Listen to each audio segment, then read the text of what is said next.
We got chicken Texas style chili with chili Fritos.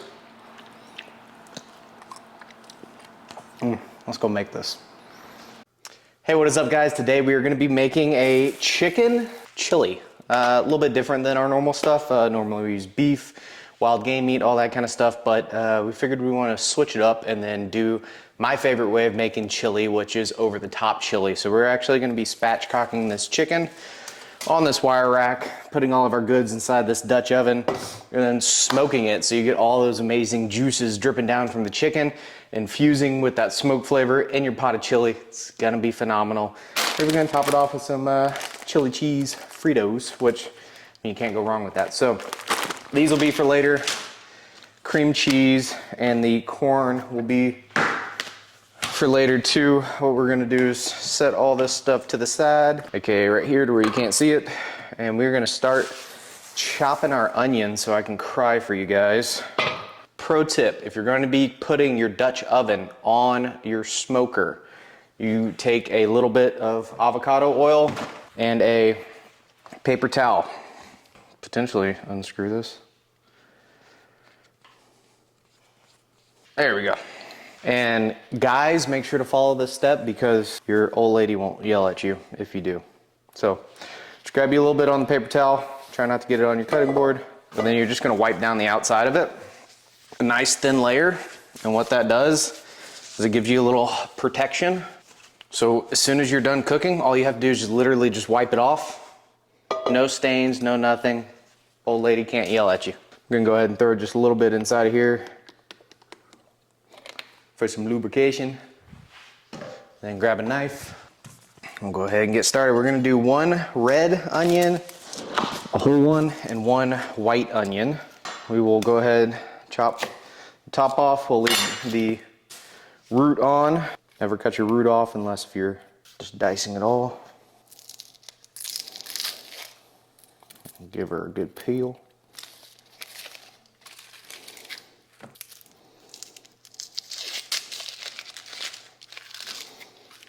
Once you got it cut in half like that right there, we're gonna run our knife through once like so. We will do one more up high. Keep in mind that you want a sharp knife while you're doing this to make it worthwhile. We're gonna come through, make us a couple cuts through like this right here. And then what that does is as we go to cut, they are perfectly sized all the way around.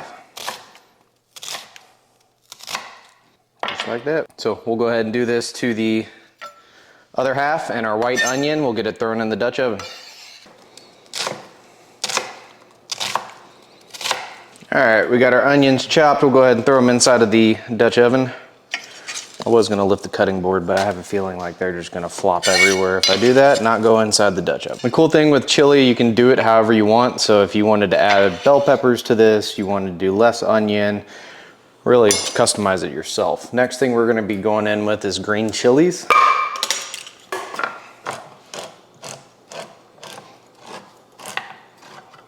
If you guys want the full recipe, you know where it's at on the website if you don't.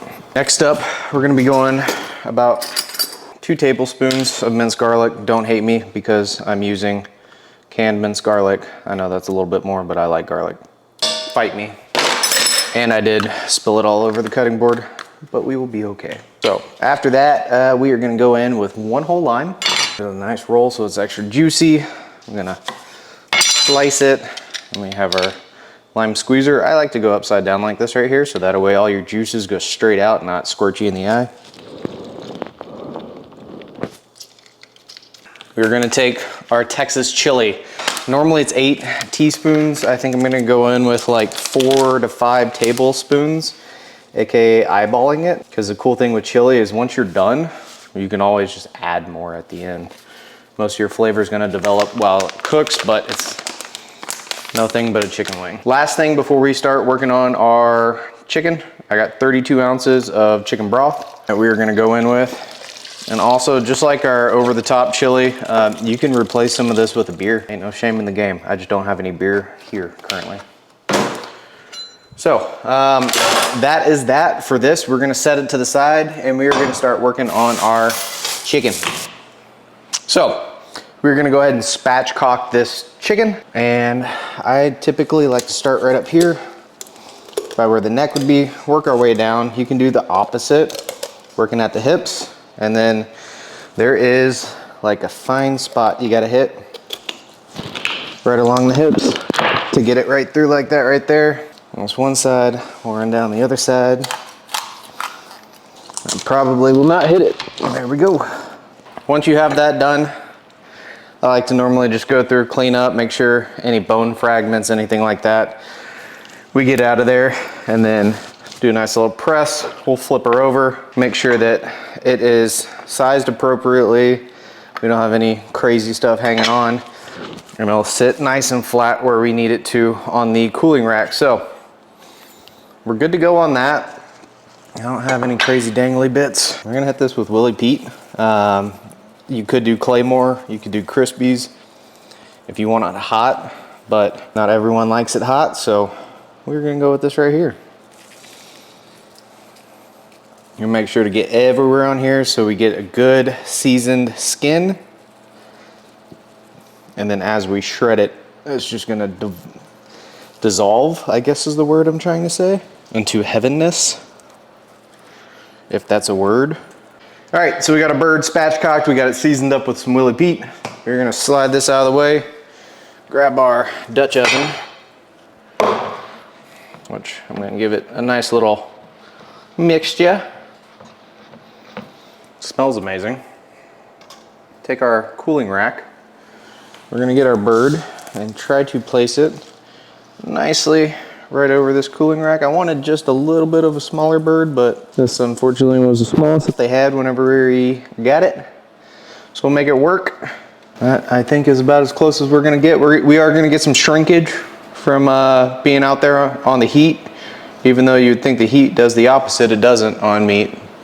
This kind of meat at least. So let's go throw it on the grill real quick. We'll see you out there. All right, so fun fact, that's my oven going off. It is going off because it is currently freezing cold outside, and I wanted to show y'all a little bit of a difference that you don't have to do everything on the grill to get the same flavor, you just won't have the smoke flavor. So we have that rolling. We got a very bottom rack. I got some foil down there to keep it nice and clean, and we are going to let that roll till we hit about 160 degrees internal. We'll pull the chicken off, shred it once it's got some time to cool, throw it all back in with the cream cheese, the corn, and then we'll be good to go. Our chicken is at temperature. The whole entire house smells amazing. That's one benefit of an oven, is doing it inside.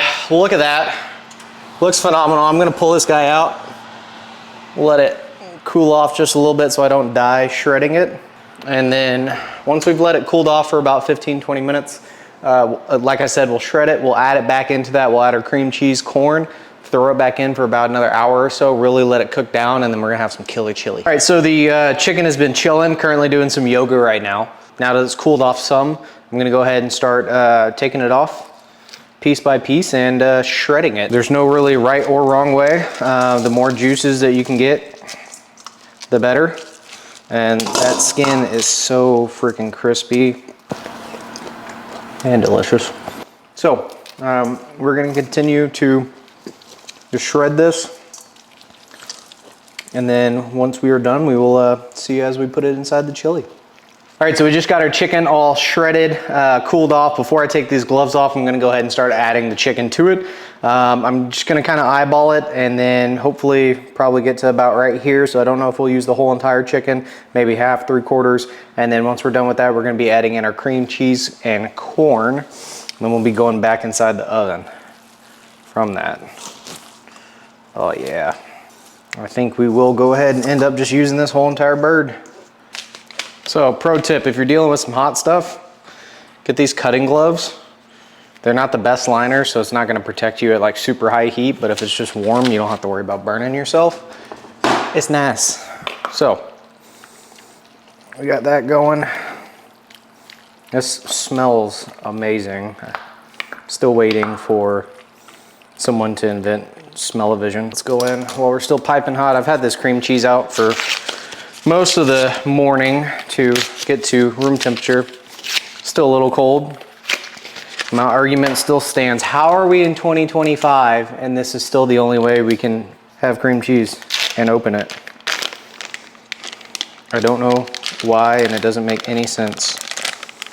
But this one actually came out decently. I guess I can't be that mad. All right, we're gonna get this broken up while this thing is still piping hot. I'll let that settle for just a minute. And we're grabbing a whole entire can of corn. You can use frozen corn, you can use fire roasted corn. They didn't have any of the fire roasted corn at Walmart, sadly. I am going to drain this out and get this added in. So we'll get this thoroughly incorporated. Like I said, we're gonna go back in the oven for about an hour or so and really let all these mixtures blend together. Now this is the time to where you can taste test it, see if you need to add some more chili mix, you wanna add some mango habanero to it. Cannibal would go great inside of here. A lot of different options that we have for it to get that final flavor that you want, but we really wanna let this marinate for about another hour inside the oven or on the smoker and get a good, thorough mixture of the flavors, and then we'll have some killer chicken chili.